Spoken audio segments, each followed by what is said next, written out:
welcome to the All You Need to Know About Resume and CV video.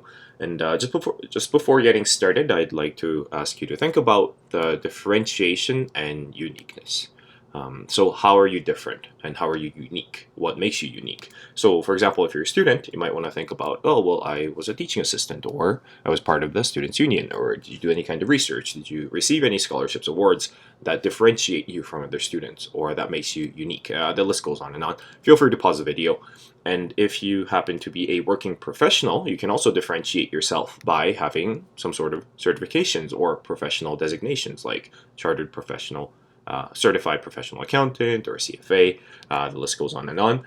Same thing here. Did you receive any kind of training or courses that makes you unique, that makes you different, that makes you stand out from other candidates? Did you get any receive any awards, or were you part of any organizations? Same thing. Did you do any kind of volunteering outside of work, or were you part of any kind of recreational sports, or even like amateur level sports or charity, and so on. And yeah, well, welcome to the video. And this mini series was inspired by working actually with one of the organizations from the UCLA, and I figured, hey, why don't I create a little series on everything you pretty much need to know about resume and CV. So throughout this series, I'm going to be discussing the difference between resume and CV. That's what we'll start off with, and then go into what sections do you really need on your resume or CV? Because when you search online, they give you like 17 or 20 different sections, and you kind of have to choose 5 or 6 of that. So which 5 or 6 should you include? And the rationale, or the purpose behind the resume and CV. Why do we need it? What purpose does it serve? And 3 tips that I think will become most useful as you're working on whether you're just starting your resume or you're improving on your resume. And lastly, some Q&A, an opportunity for you to do some Q&A. And I'll start with a little quiz. So on average, how long do you think recruiters or HR people look at your resumes or CV for? Think about that. I'll answer it a little later. So resume and CV, or resume versus CV. So some companies will ask for your resume like this, or some companies may ask for your CV, depending on which companies you apply for. Or some companies might say, oh, you can actually apply with LinkedIn, and so on. And the point here is that you need a resume or a CV or a LinkedIn profile, which probably actually gets a lot of or much of the information from your resume and CV. So the question here is, well, what is the difference between resume and CV? Well, let me tell you. Resume is, as you can tell, there's a little accents above the E. It's not English. It's actually, you might get the hint here, it's French. And in French, resume means summary or abstract. Yeah. So what does that mean? Well, we're putting a summary of our skills, experience, competencies, and knowledge. And if you've seen any of my other videos, you probably see me emphasizing skills, experience, competency, knowledge many times throughout the video. And what do they use the resume for? Resume is used to screen applicants. What do we mean by screen? They're only picking the people they're interested in hiring or working with, or they are filtering out people that they don't see as a good fit with the organization or for the position.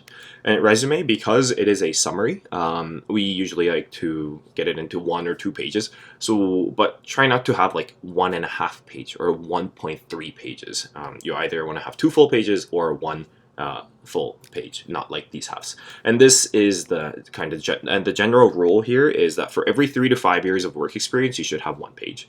So I mean, once you are past, 10 years of work experience, 2 pages probably the maximum. But if you're just graduating university and you don't have too much work experience, stick to 1 page resume, single page resume.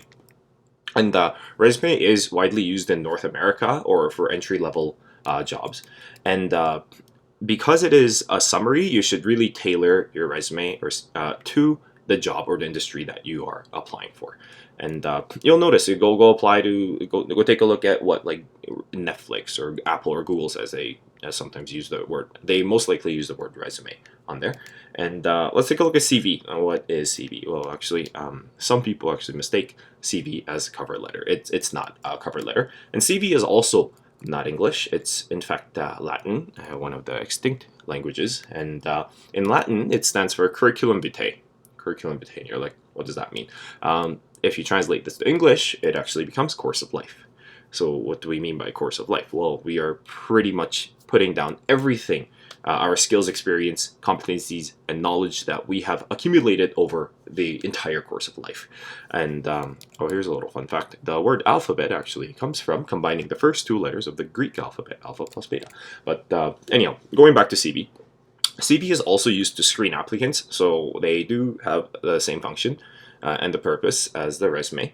And because CV is pretty much a course of life, so you're supposed to put down everything you've achieved, everything you have acquired, experiences, skills, knowledge, competencies. So there technically is no page limit.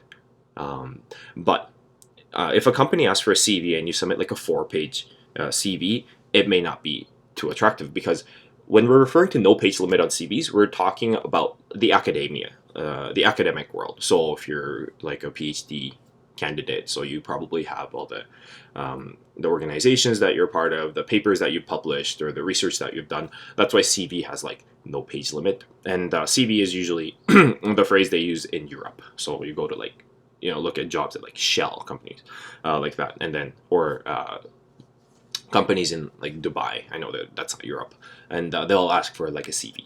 And I mentioned that for academia, we include the publications, the research you've done, or memberships that you have, or kind of honors that an individual has received, which is why CV can become extensive. I have seen CVs that are like 13 pages long because the individual has done their PhD in a very specific area and done a lot of research. So and because CV is about like everything that you've done in life, it's not necessarily tailored to the industry.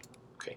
However, these days, although there is a difference between resume and CV, if we actually go into the meaning of them, the distinction of resume and CV is really not clear. It's pretty blurry these days.